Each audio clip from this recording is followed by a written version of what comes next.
नमस्कार साथियों, सोया संवाद में आपका हार्दिक स्वागत है। और इस साल की सोया संवाद की पहली कड़ी में हम आपको मिलाना चाहते हैं इंदौर जिले के प्रगतिशील कृषक देपालपुर के श्री भारत पटेल जी।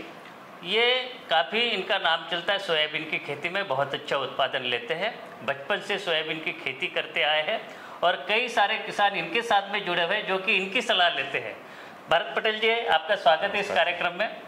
सर, मैं आपसे जानना चाहूँगा कि आप सोयाबीन के साथ में किस प्रकार से जुड़े हैं और उसके बारे में आपका क्या कहना है? वैसे तो मैं पहली बार 15 साल की उम्र में आया था संस्थान में पिताजी के साथ में। तब से लगाकर आज तक करीब 27 सालों से जुड़ा हुआ हूँ जी। और यहाँ के वैज्ञानिकों की समय समय पर सलाह मिलती रहती है। पहले यहाँ आकर सलाह लेते थे या टेलीफोन के जरिए लेते थे, लेकिन जब से इंटरनेट का युग आया है तब से आपकी साप्ताहिक सलाहें, यूट्यूब पर वीडियो या अन्य जानकारियाँ समय समय पर मिलती रहती है। भारत जी, आप अपनी खेती किस प्रकार से करते हैं? जैसे कि मैंने सुना है कि आप कम से कम 20 क्विंटल प्रति हेक्टेयर उत्पादन तो लेते ही है, तो उसके क्या मूल मंत्र क्या है आपका? सर, मैं वैसे तो बेसिकली पारंपरिक और आधुनिक खेती का मिश्रण करके करता हूँ। जो संतुलित उर्वरक हैं वही मात्रा डालता हूँ, या जो यहाँ से रिकमेंडेड है जी। नई वेराइटियाँ लगाने की कोशिश करता हूँ ज़्यादा से ज़्यादा, चाहे सोयाबीन की हो, गेहूं की हो या आलू की हो।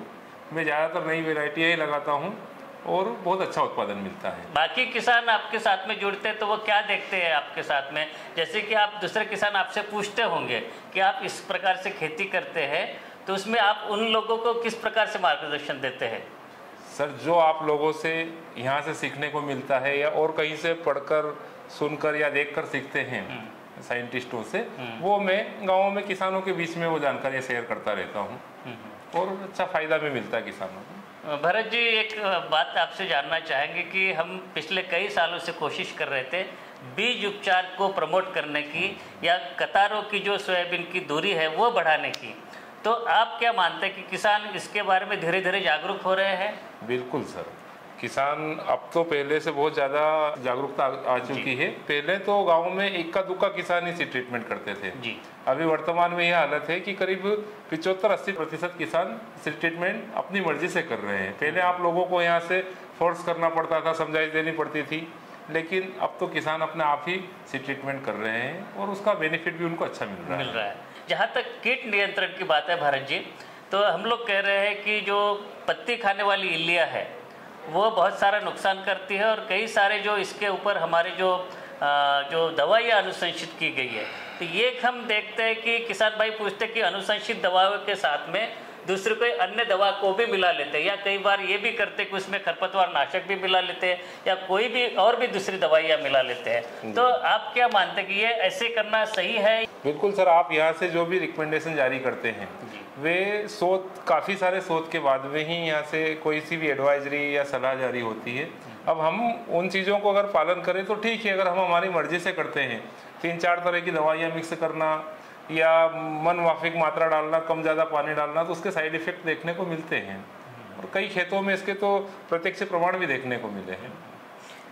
भारत जी, जैसे कि पहले एक 2-3 साल पहले की बात याद करें तो एक समय ऐसे था कि किसान सोयाबीन की खेती से नाखुश था। एक थोड़ा सा एक परिस्थिति बदल गई थी कि वो सोचते थे कि इससे कोई दूसरी विकल्प फसल मिल जाए तो वो अच्छा होगा। तो वो 2 साल पहले की बात है, लेकिन पिछले 2 साल से हम जो देख रहे हैं तो उसमें थोड़ा सा किसानों की उत्सुकता बढ़ी है। तो इसके बारे में आप क्या कहना चाहते हैं? सर, 2021 काफ़ी अच्छा रहा था जी किसानों के लिए, सोयाबीन के लिए। हाथ से उत्पादन भी अच्छा आया, ऑल ओवर एमपी में अच्छा था, बीमारियां कम थी और फसलों के दाम भी अच्छे मिले थे।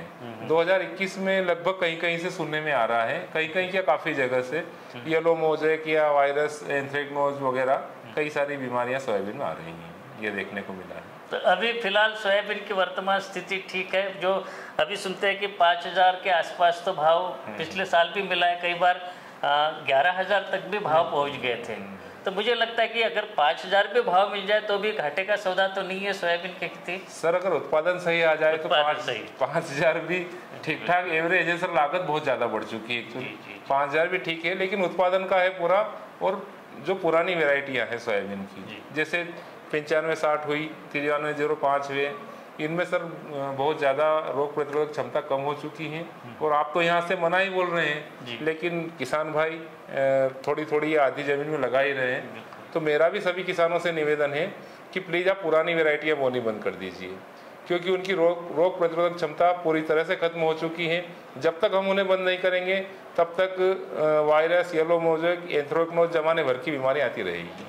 तो बहुत अच्छी बात की भरत जी ने कि जो 9560 है वही एक सोयाबीन में जो अधिकतर पॉपुलर है और किसान लोग लगाते हैं। हालांकि अभी पिछले कुछ सालों में बहुत अच्छी वैरायटी है, तो उनका कहना है कि एक से अधिक किस्मों की खेती करें और उससे आपको फ़ायदा होगा। जाते जाते हमारे किसान भाइयों को आप क्या सलाह देना चाहेंगे भरत जी?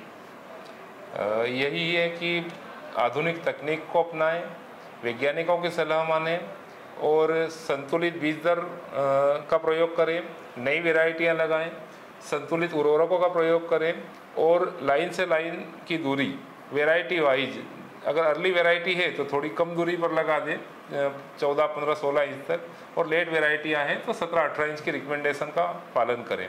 अच्छा उत्पादन भी मिलेगा। दूसरा, फोलियर स्प्रे की अगर बात करें तो फोलियर स्प्रे में भी सर पानी की मात्रा, दवाई का प्रॉपर डोज और तरीका, समय, कई सारी चीज़ें हैं। अगर हम थोड़ा थोड़ा सभी चीज़ों का पालन करेंगे तो हमें बहुत ज़्यादा फायदा मिलेगा। तो किसान भाई, आज के इस विशेष कड़ी में हमारे साथ में उपस्थित थे देपालपुर के प्रगतिशील किसान श्री भारत पटेल जी। ऐसे ही अन्य किसानों की सफलता जो गाथा है वो आपके साथ में हम प्रस्तुत करते रहेंगे। तो अगले कड़ी तक के लिए आज्ञा दीजिए।